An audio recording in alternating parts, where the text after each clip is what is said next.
찬미 스님, 오늘은 파리 외방전교회 소속 서양 선교사 세 분의 조선 입국과 기예박해에 대해서 알아보겠습니다. 시간 관계상 신앙 선조에 대한 존칭은 생략하겠습니다. 지난번에는 조선 대목구 설정과 브리게르 주교에 대해서 알아보았습니다. 모두들 감동받으셨죠? 그러면 초대 조선 대목구장 브리게르 주교님이 선종하신 후 조선의 천주교회는 어떻게 되었을까요? 네, 오늘 제목처럼 선종 2달여 뒤인 1836년 1월부터 프랑스 선교사 세 분이 해마다 조선에 입국하십니다. 여기 왼쪽 세 분은 이들 선교사 입국에 큰 역할을 했습니다. 책을 들고 있는 정하상 바오로는 아버지 정약종이 신유박해 때 순교할 때 6살이었는데 21살 때부터 20년간 거의 매년 북경을 오가면서 선교사를 요청하고 인도했습니다. 가운데 유진길 아우구스티노는 동지사, 동지의 중국으로 가는 사신을 말하는데 이 동지사의 수석 역관이어서 북경에 쉽게 드나들면서 북경 선교사와 교섭했습니다. 오른쪽 조신철 가롤로 성인은 동지사의 마부였는데 유방제 파치피코 신부부터 오늘 만나는 세 분의 선교사들을 입국시켰습니다. 또 모방 신부가 교촌 사목여행을 할 때 통역도 했습니다. 그런데 안타깝게도 이 세 분은 기예박해 때 모두 순교했습니다. 이 교회사가 처음에는 외국어처럼 잘 들리질 않는데요. 그래도 자꾸 보고 듣다 보면은 조금씩 알게 되고, 특히 과제를 할 때 선조들의 신앙심에 가슴이 뭉클해지고 따뜻한 선교사 세 분은 압록강이 얼어붙는 1월마다 입국했습니다. 이들의 여정을 이 세 분에 앞서서 출발한 브리게르 주교의 여정과 관련해서 살펴보겠습니다. 1826년 3월 브리게르 주교가 프랑스에서 시암 대목구 태국 방콕으로 출발했습니다. 이 이미지는 염수희 전 용산성당 신부님이 엮어낸 기도책에 실려 있는 겁니다. 염 신부님은 마가자에 있던 주교님의 원 묘비석을 원래 자리로 복구하는 등 브리게르 주교님 현양에 열정적이셨고 지금 우리의 교회사 학교를 만드셨습니다. 그래서 저는 염 신부님도 이제는 교회사의 한 부분이 되었다고 생각합니다. 1820년대 이 당시에는 프랑스에서 방콕까지 가는데 시간이 얼마나 걸렸을까요? 당시 프랑스에서 해외로 나가는 길은 보르도항과 아브로항 두 군데였는데 보통 8개월가량 걸렸습니다. 주교님은 보르도항에서 출발해서 아직 수에즈 운하 개통 전이라 아프리카 희망봉을 돌아 인도 고아, 말라카 해협을 거쳐서 마닐라에 들러서 27년 마카오에 갔다가 여기에서 조선 소식을 처음 들었습니다. 그리고는 되돌아서 다시 페낭을 거쳐가느라 1년 3개월여 만에 방콕에 도착했습니다. 주교님을 비롯해서 세 분 선교사들은 모두 여기 세 곳을 거쳐서 가는데요. 말레이 반도 페낭에는 시암 대목구와 페낭 신학교가 있었고 홍콩 옆 마카오에는 교황청 포교성성 마카오 대표부와 포교성성 직할 파리 외방전교회 마카오 극동 대표부가 있었습니다.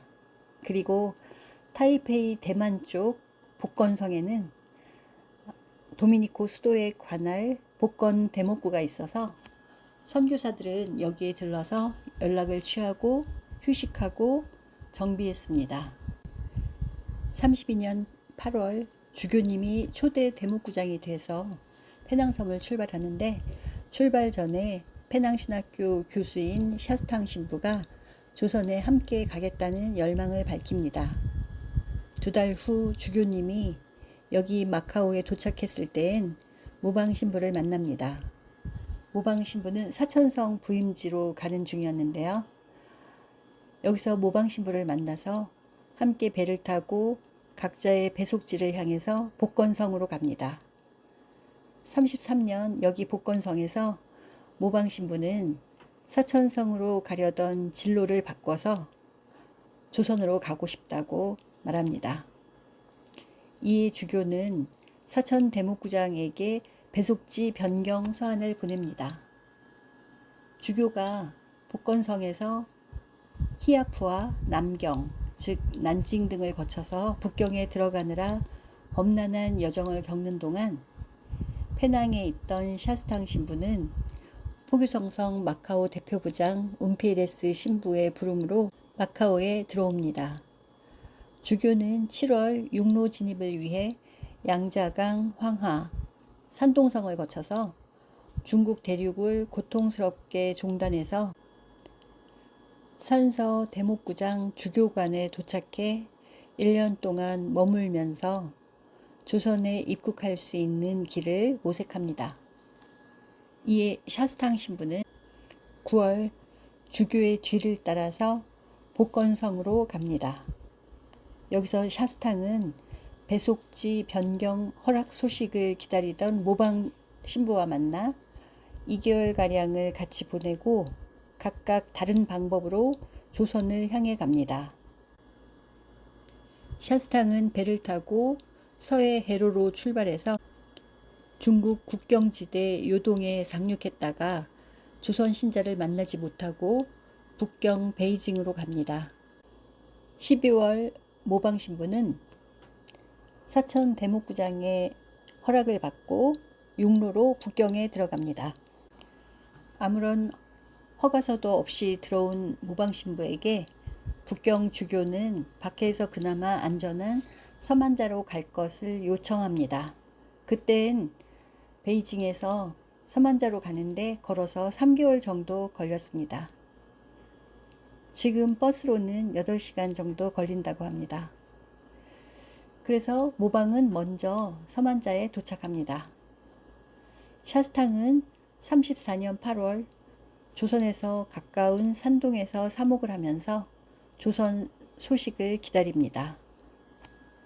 10월 브리기르 주교는 만리장성을 넘어 지게 태원부를 거쳐서 서만자에 도착해 먼저 와 있는 모방과 함께 1년을 보냅니다.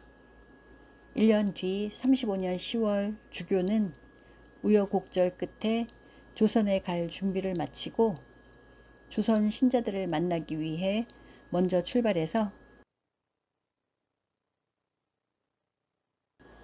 10월 19일 내몽골 마가자 교우촌에 도착합니다. 하지만 도착한 다음 날 과로로 얻은 병 때문에 조선 교우와 만나지 못하고 안타깝게도 43세에 선종합니다. 서만자에서 대기 중이던 모방 신부는 이 부고를 듣고 포르투갈 라자로회 소속 중국인 고 신부와 함께 11월 마가자로 가서 주교를 마가자 성당에 안치하고 정하상 조신철 등의 인도를 받아서 상복을 입고 변장해서 36년 1월 15일 드디어 조선 한양에 도착합니다. 이런 여정을 보면 선교사들은 조선교회에서 선교하겠다는 열정과 소망만으로 3년에서 5년여의 긴 날들 동안 엄청난 고통을 겪으면서 서로 연락하고 만나면서 움직이셨음을 알 수 있습니다. 주교님의 유해는 조선 대목구 설정 100주년이던 해에 용산성당 성직자 묘지로 이장됐는데 그럼 몇 년일까요? 네. 조선 대목구 설정이 1831년 9월 9일이었으니까 100년 뒤는 1931년이네요. 이런 역사와 인연으로 대목구 설정 193년 뒤에 우리가 이 아름다운 용산성당에서 교회사를 함께 공부하고 있습니다.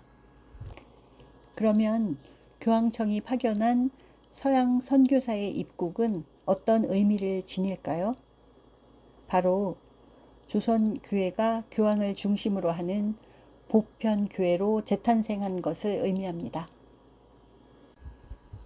조선교회 설립에 이어서 재탄생한 것입니다. 이제 박해로 죽음을 당할 것을 알면서도 입국이 금지된 먼 나라 조선에 들어오신 세 분을 만나보겠습니다.